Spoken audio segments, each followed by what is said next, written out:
नमस्ते दोस्तों, स्वागत है आपका हमारे हिंदी साहित्य यूट्यूब चैनल में। आज हम प्रत्येक दिन की तरह प्रश्नोत्तरी लेकर उपस्थित हैं जो किसी न किसी परीक्षा में आया हुआ है और आने वाली परीक्षाओं के लिए बहुत ही महत्वपूर्ण है। तो आशा करते हैं कि आपकी तैयारी बेहतर ढंग से चल रही होगी और आप लोग बहुत अच्छे होंगे। आते हैं हम पहले प्रश्न पे। अगर ये वीडियो अच्छी लगे, ये प्रश्न अच्छे लगे तो इस वीडियो को लाइक, शेयर और सब्सक्राइब करिए, अपने दोस्तों के साथ शेयर करिए। तो पहला प्रश्न है, स्वयंभू पुराण की कृति का नाम है? पद्म पुराण, महापुराण, पाहुड़ दोहा, पयुम चर्यु। तो स्वयंभू की कृति का नाम क्या है? पयुम चर्यु। यहाँ राम काव्य पर आधारित है। किस पे आधारित है? राम काव्य पर। राम काव्य है और 5 खंडों में है। 5 कितने खंडों में है? 5 खंडों में है। जैसे रामायण आपका 7 खंडों में है तो ये 5 खंडों में है। व्याख्या देख लेते हैं। पयुम चर्यु स्वयंभू, पाहुड़ दोहा मुनिराम सिंह का, महापुराण पुष्पदंत का, जो 63 महापुराण के नाम से जाना जाता है। इसमें 63 महापुरुषों के वर्णन है। और पद्म पुराण महर्षि वेद व्यास का है। आते हैं अगले प्रश्न पे। प्रश्न नंबर 7वां है, कीर्ति पताका के रचनाकार का नाम है? विद्यापति, रामानंद, सूरदास, विष्णुदास। तो ऑप्शन ये सही हो जाएगा। कीर्ति पताका के रचनाकार का नाम है विद्यापति।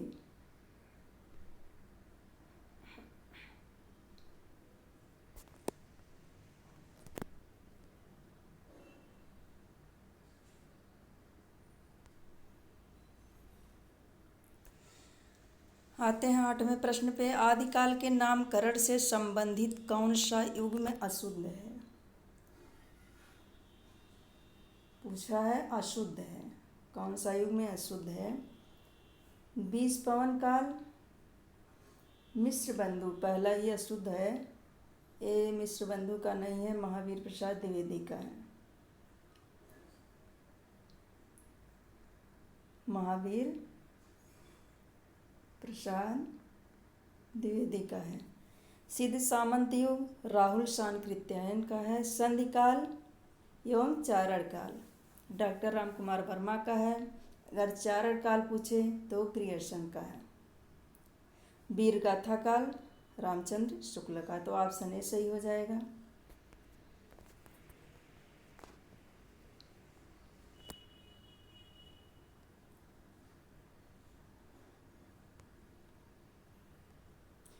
क्वेश्चन नंबर 9 है, बिसल देव रासो के रचयिता हैं चंद्रवरदाई, जगनीक, नरपतिनाल, स्वयंभू। तो ऑप्शन सी सही हो जाएगा। नरपतिनाल की रचना है। व्याख्या देख लेते हैं। बिसल देव रासो, नरपतिनाल, पृथ्वीराज रासो, चंद्रवरदाई, पयुम चर्यु, स्वयंभू, परमाल रासो, जगनीक। परमाल रासो को ही आलाखंड के नाम से जाना जाता है।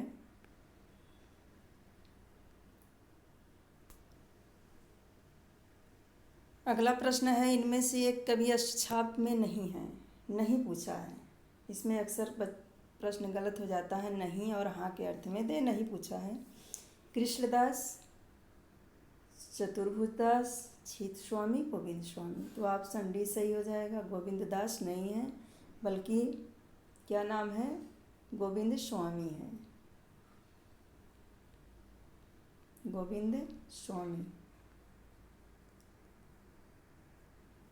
जो अष्टछाप के कवि लास्ट वाले हैं उनका नाम है गोविंद स्वामी।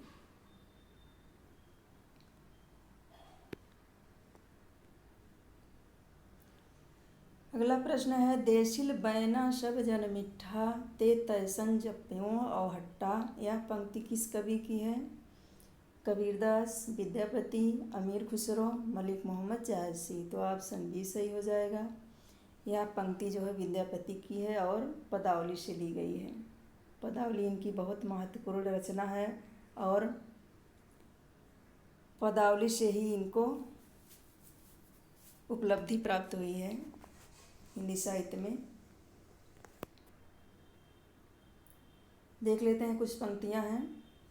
देशिल बैना सब जन मिठ्ठा, ते तैसन जप्यों औहट्टा। ये विद्यापति का है, इसको हमने पहले देख लिया है। हमन है इश्क मस्ताना, हमन को होशियारी क्या। ये कबीरदास की है। ये सब बहुत ही महत्वपूर्ण परीक्षा में आने वाली पंक्तियां हैं। कवि बियास रस कमला पूरी, दूर ही नियर नियर भाभूरी। मलिक मोहम्मद जैसी की है। मोर जबना नवेलरा भयो है गुलाल, कैसो कर दीनी कशमोरी। ये किसका है? अमीर खुसरो का है।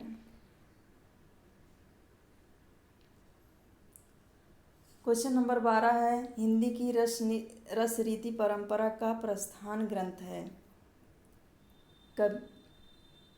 रसिक प्रिया, हित तरंगड़ी, रस पीयूष निधि सोमनाथ की है। ये कृपाराम की है। हित तरंगड़ी रस रत्नाकर सूरत मिश्र की है। तो ऑप्शन ए सही हो जाएगा। ये रसिक प्रिया जो है केशवदास की, ये रस रीति परंपरा का प्रस्थान ग्रंथ है।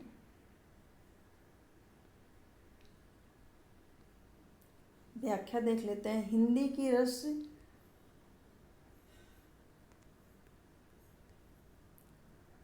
रस रीति परंपरा का प्रस्थान ग्रंथ है आचार्य केशव द्वारा रचित रसिक प्रिया 1591 ईस्वी को माना जाता है।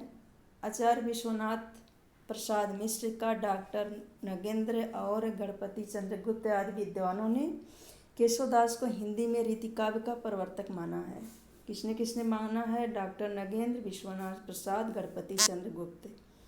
और चिंतामणि को किसने माना है? तो शुक्ल ने माना है।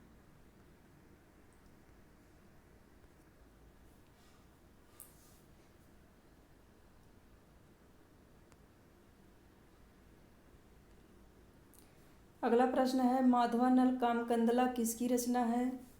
बोधा की, गंग कवि की, ठाकुर की, आलम की। तो ये आलम की रचना है।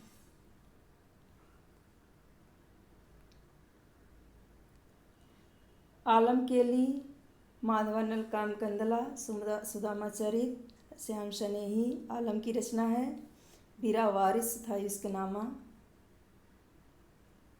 बोधा की रचनाएं हैं। ठाकुर ठसक और ठाकुर शतक, ये ठाकुर की रचना है। गंग पदावली, गंगा पचीसी तथा गंगा रत्नावली, ये किसकी रचनाएं हैं? गंग कवि की है, जो अकबर के राज दरबारी थे।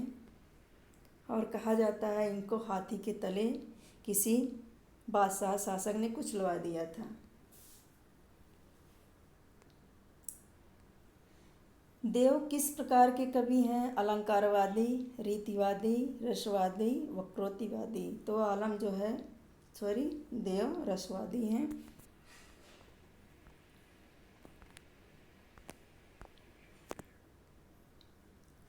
महाकवि देव का मूल नाम देवदत्त था।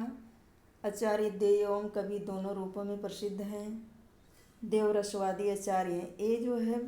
ये जो है बहुत ही इम्पॉर्टेंट है इतना कि देव आचार्य एवं कवि दोनों में हैं। बहुत परीक्षाओं में पूछा जाता है। देव सर्वांग निरूपक हैं। कैसे हैं? सर्वांग निरूपक।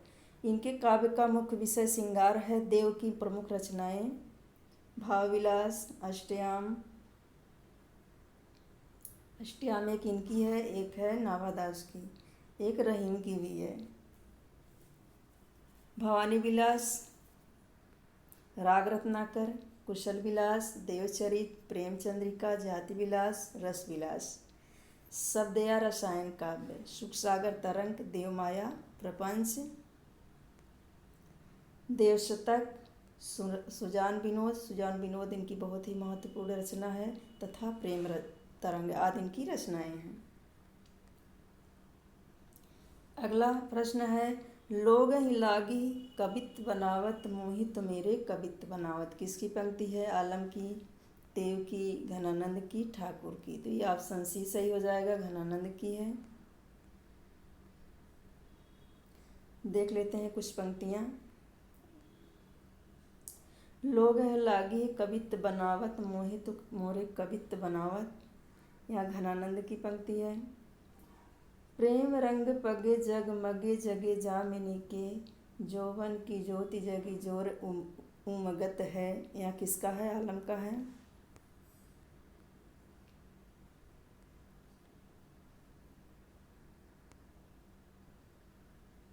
सेवक सिपाही हमउन राजपूतन को,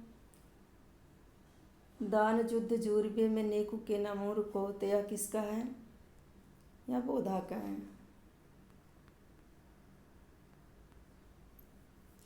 और अविधा उत्तम काव्य है मध्य लक्षणाहीन। तो ये किसका है? अविधा उत्तम काव्य है मध्य लक्षणाहीन, अधम व्यंजना रस विरस उल्टी कहत नवीन। सॉरी, ये बोधा का नहीं है, ठाकुर का है। ठाकुर का है। और अविधा उत्तम काव्य है मध्य लक्षणाहीन, अधम व्यंजना रस विरस उल्टी कहत नवीन। तो ये किसका है? देव का है। तो आज के लिए इतना ही। मिलते हैं फिर अगली क्लास में, अगले वीडियो में। वीडियो को ज़रूर लाइक शेयर और सब्सक्राइब करिए। धन्यवाद।